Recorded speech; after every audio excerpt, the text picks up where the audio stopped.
I'm Vickie Jones, Associate Pastor of Memorial Drive Presbyterian Church, and I'm meeting with Susan Lange PhD, who is a psychologist and licensed systems-centered practitioner. Susan is also an ordained ruling elder in the Presbyterian Church, USA. Today, we're talking about best practices for a Presbytery discernment team when it meets with members of the local congregation. A discernment team consists of 9 folks, 4 people appointed by the church session, 4 people appointed by the presbytery, and 1 facilitator. One of the major responsibilities of the discernment team is to meet with members of the congregation to hear what they have to say. What Susan and I are discussing today is how to meet with those members of the congregation to bring unity rather than division, and how to recognize, respect, and honor the points of view we will hear, and to hear them all as being voices of love for the church.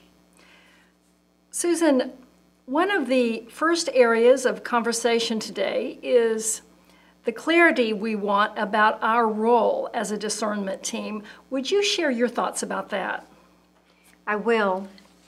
Role is such an important concept, and if we can get clear what we mean by role, then we can orient to the goals that the role orients us toward.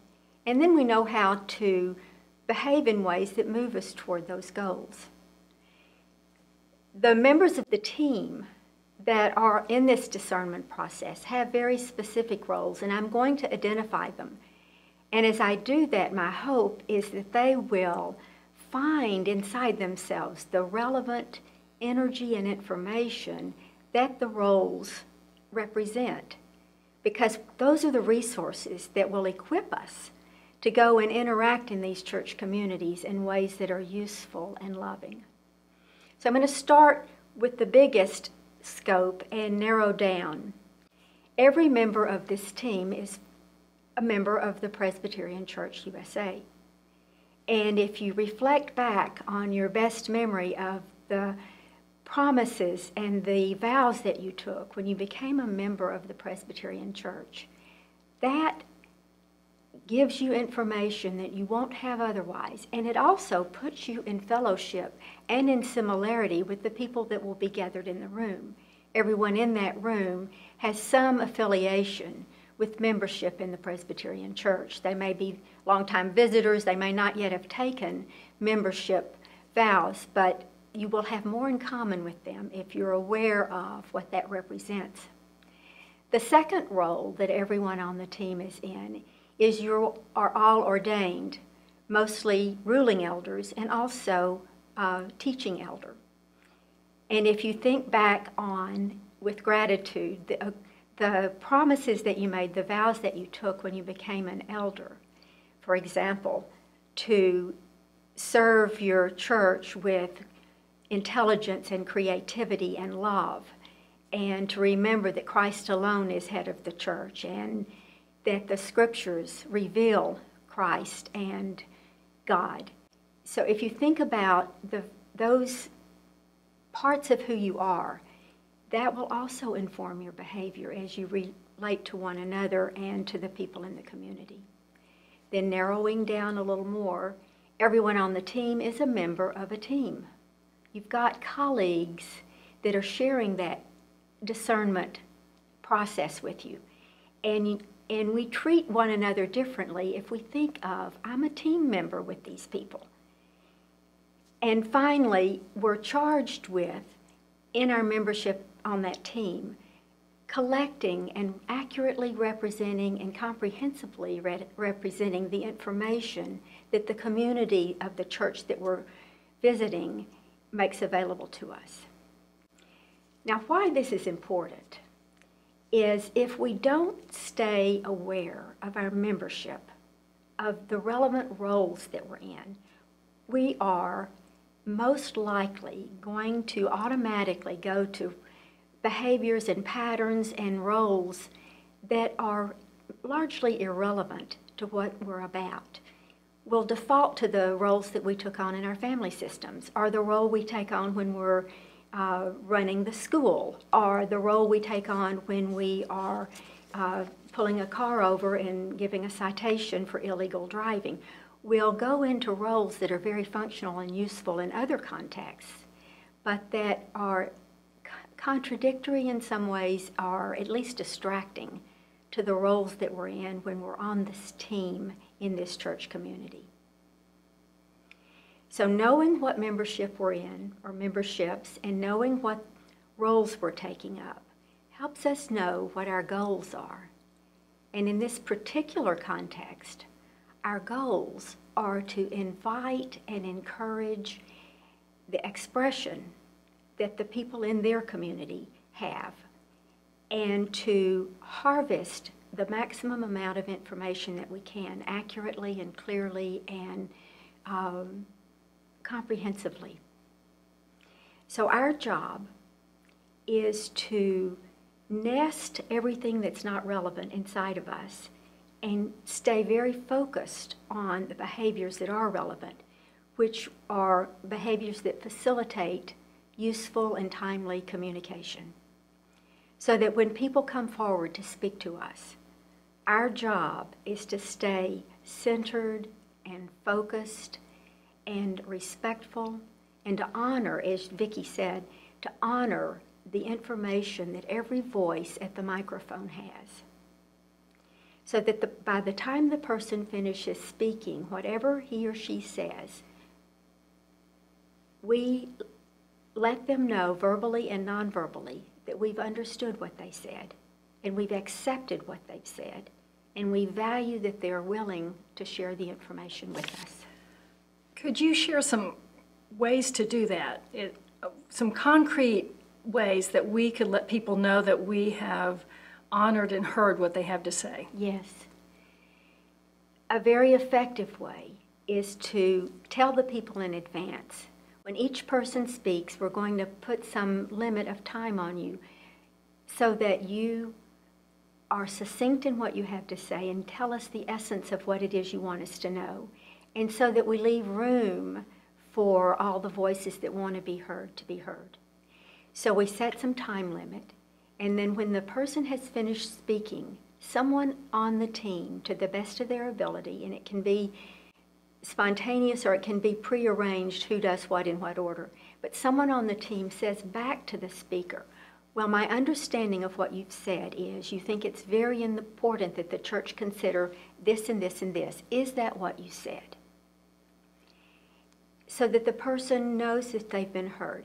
Now, the listeners, again, in their member role, member of the team role, know that it's important to take in the information.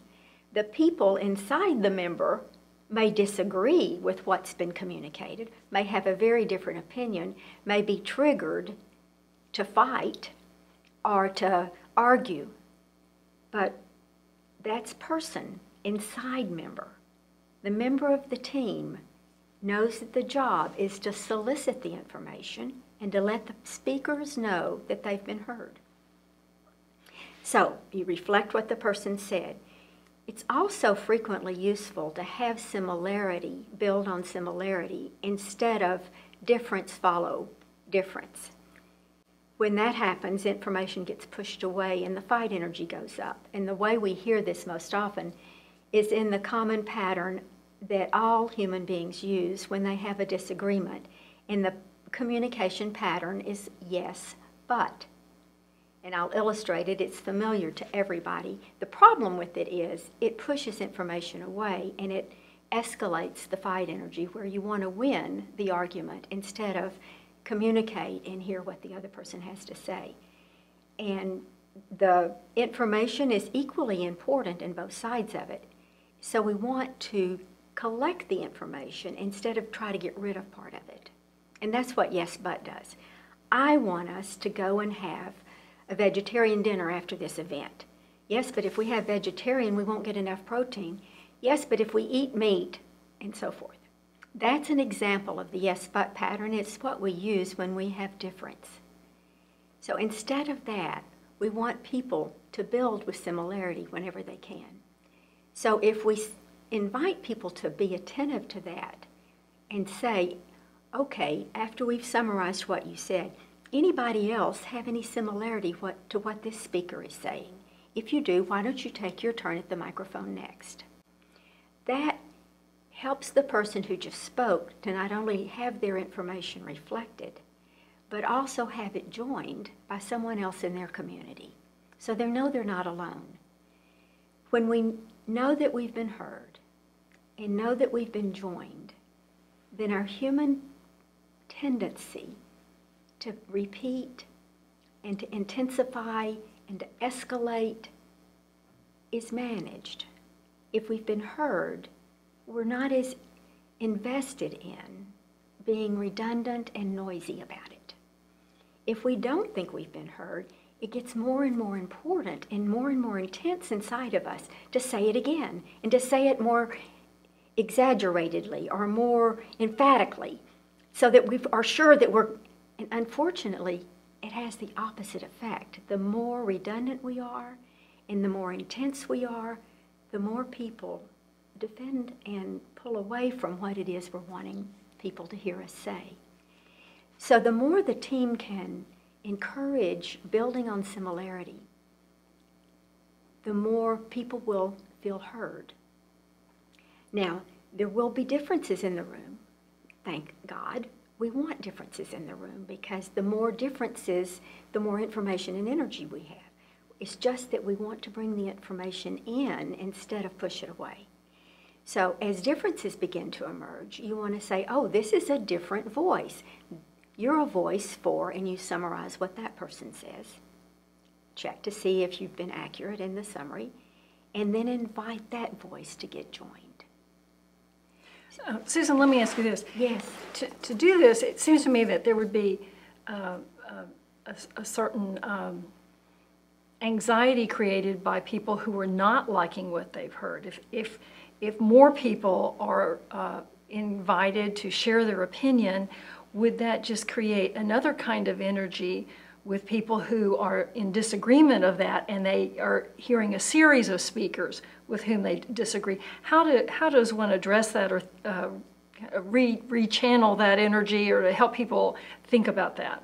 We want to time limit the thematic time at the microphone too, so that after the person or the theme has been joined or the opinion has been built on several times, you summarize it, you express appreciation for it, and you say, I can tell by looking around the room, there's energy, there's information that may be quite different from this, or complementary to this, or value added to this. Who's ready to speak from a different perspective? So you consolidate. In fact, one clue about when to do that, in addition to the agitation in the other side, one clue about that is when you start hearing some redundancy in the first opinion, when someone's repeating essentially the same themes that have already been adequately. So you say, oh, it sounds like we're beginning to consolidate, or it sounds like we're beginning to plateau this side of the issue, or this perspective on what's important. Let's make room for new voices. So you'd want to do that even if there's no apparent agitation in the room. You don't want redundancy. Yeah, good question. And how is the congregations listening to one another different than if the discernment team came and people were simply in ones or twos speaking to the team? What is the benefit of having the congregation listen to opinions with which they disagree? Mm-hmm. Well, the benefit is that there's an increased awareness of the range of information in the group, in the congregation. And if every voice that comes to the microphone is regarded and honored and respected as having an important thing to say, that creates an atmosphere where the community grows in wisdom and in fellowship. And people see that there is some similarity. There's both similarity in what was apparently quite different, and there's also some differences in what was apparently similar. the people that all thought they were exactly in the same place realize that there's some richness and some textural differences and some methods and some ideas about how to move forward that are different. But they're not so big that they want to fight about it. So each voice has a sense of having a community and having, hopefully, a complementary set of information and ideas and resources. If we leave it to the people to deal one on, how many team members are there? There are 8 plus a facilitator, Okay. so 9. So there are 9 team members, and if we act as if it's one person at a time relating to the team, that keeps the authority and the power in some ways in the team. Whereas if we let the voices find their team in the community, then the authority is shared about information gathering and idea generating. The wisdom is in the community.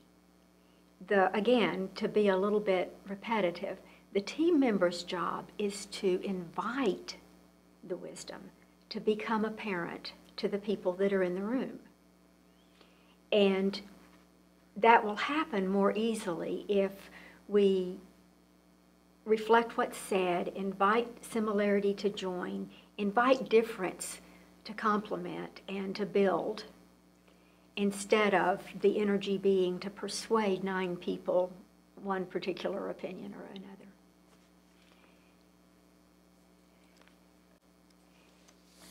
It's human to want to persuade and to win the fight, but again, that comes more from our person role than it comes from our member of the community or member of the church role. Every person in the room knows on some important level that if they're if they're aware that they're a member of a church and aware that they're a member of a denomination with particular beliefs and heritage, they hear and see and speak with more wisdom and more maturity than if they go to the mic as a person wanting to win the fight or persuade the representatives of the decision-making authority. And if the team models what they're holding in terms of their role and their memberships, they're not going to encourage persuasion and argument. They may feel like arguing with a given voice that comes to the mic, but again, that's just information that there's energy around the issues. And our work is to be grateful for that energy and that information, and then remember that our task is to collect information and to then represent it accurately and comprehensively, instead of from our person biases or our own preferences about the information. I've been wondering, how is it that we as team members are going to listen to statements with which we might disagree and yet be totally engaged? Are there any best practices about facial cues or body language that you have to share with us beyond the kind of goal setting we have in our own minds for the session? Mm-hmm. If we can sit centered and connect to our breath and connect to the wordless wisdom that's inside of us, our spiritual intelligence and our heart, and if we can differentiate the impulses we have to say and do and react from the actions, just notice the impulses and call them normal, call them human, but choose not to express them, but rather just contain them. Think of yourselves as vessels of energy. And make a lot of space inside of you for whatever gets aroused in you. And pray that God will make use of whatever gets aroused, and that you will be given the demeanor and the countenance and the words that are goal relevant.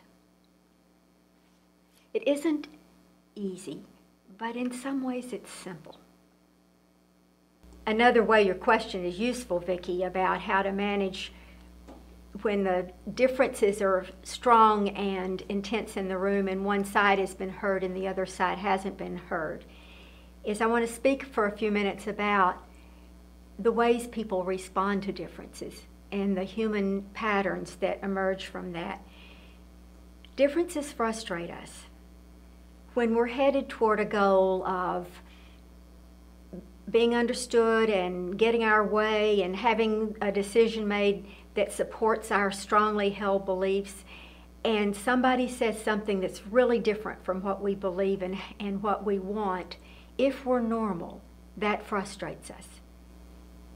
Generically, anytime we're headed toward any goal and an obstacle gets in our way or we get slowed down by anything, we get aroused by frustration. Frustration is a resource. It's information and it's energy, and the potential in it is to problem solve. So we want to honor and notice and respect the energy that's in frustration. We also want to use the energy and the information creatively. And what happens really often is we misdirect our frustration, and we end up doing behaviors and patterned behaviors that generate all kinds of symptoms. For example, if you tell me that you disagree with me and you don't want to do what I want to do, and I say, I'm never going to get my way in this relationship, she never listens to me, and I'm always going to be following her instead of doing what I want to do. What you said frustrated what I wanted. What I did with my frustration was imagine and predict the very things I hope don't happen. And when human beings do that, the natural reaction is anxiety. If I'm imagining unwanted things, I'm going to get anxious, and my system's going to be full of adrenaline, and I'm going to be all ready to run or to fight you or to stay safe in some way. Similarly, if you say, no, I don't want to do what you want us to do, and I say to myself, she is so unreasonable, I just hate the way she always insists on her way, my frustration has turned into judgment and critical blame and hostility, and my energy toward you is going to be relationship damaging instead of relationship enhancing. Or, the other favorite is if you say, I don't want to do what you want to do, and I say to myself, what is the matter with me? I never have any good ideas. I'm such an idiot to have suggested that. If I'm normal, I'm going to get depressed because I've changed my frustration of being slowed down or not getting what I want into self-criticism or self-blame. So all of those human patterns are misdirected frustration that have huge cost to me and to you and to the community that we're in when we do that. So as the groups express differences, and you notice that people are agitated or aroused in some way, you can say, yes, differences are frustrating to us. Let's not lose any of our energy about this. Let's use our energy to see how we can problem solve so that the differences are resources to us, so that we know more than we would know if we just got rid of it, or if we changed the subject into being scared about the future or critical of ourselves or other people. Let's see how we would use our combined stirred upness to see what could happen. If we met with any of the congregation in small groups, which is one of the options, do you have any thoughts about the benefits or the problems of meeting with people of just perhaps 2 or 5 at a time? You'd said they lose the congregation doesn't get to hear the greater wisdom, but are there some particular issues other than that we might need to address or at least be aware of? Mm-hmm. Well, again, I would orient to the goals being very, very similar, that the goal is to invite revelation of information and to consolidate energy. Some people prefer to meet in small groups. They're more comfortable, and so it's a gift to the community to create more than one format, more than one context for that to happen, so that people can do what's comfortable and natural feeling to them.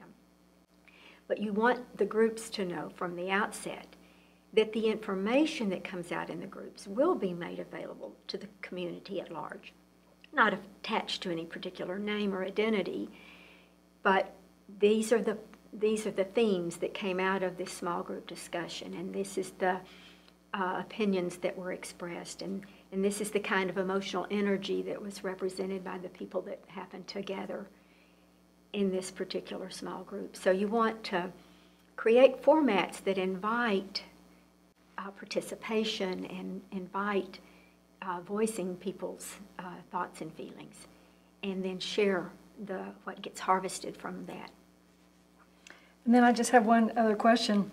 So often when a committee or a commission shows up from the presbytery, just our showing up can give the impression that something is wrong with the congregation. How can we exhibit or convey our esteem and respect for them beyond some of the ways that we've talked about already? Articulating our reasons for being there. Making it very clear from the very beginning, both verbally and behaviorally, what we're about. And then living into the behaviors that represent what we've been talking about is the best we can do. If we stay focused on what we have choice about, which is our own intention, our own behavior, and don't get anxious about our imagined predictions or our imagined unwanted outcomes, then we're doing what we can do. We're not responsible for how people perceive us. And we are responsible for how we behave and what we contribute to their perception of us, realistically. So going in saying, I don't know what's going to happen. I don't know who's going to say what. I don't know how I'll feel as I do it.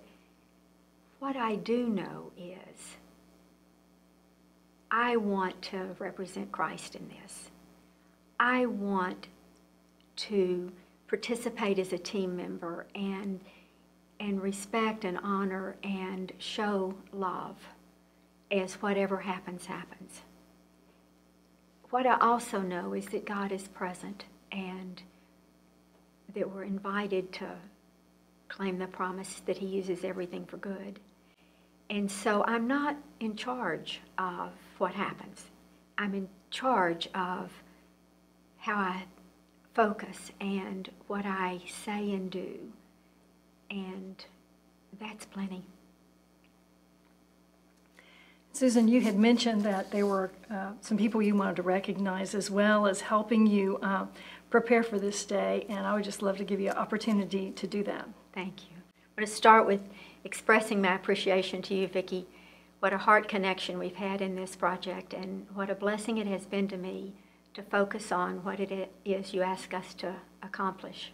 So I thank you, and I also, of course, thank Memorial Drive Presbyterian Church for making the project possible. A number of ordained pastors have been our consultants and have been generous with their ideas and their time and their collectively their considerable experiences in this area, and I want to name them with deep gratitude. And they're all ordained, so they're all the reverends. Some of them are the Reverend Dr. Lee Bowman, Bob Bruce, Mike Cole, Bob Holloway, Mike Murray, and Carl Travis. We're very grateful for their voices being represented by what you've said. I also want to thank the System-Centered Training and Research Institute that has trained me and licensed me to be a consultant to organizational development consultants to churches and a psychotherapist with couples and families and individuals. Grateful for that. Thank you, Susan, for meeting with me today, and thank you for sharing your so generously of your wisdom, and we ask your blessings upon you and your ministry. Thank you so much.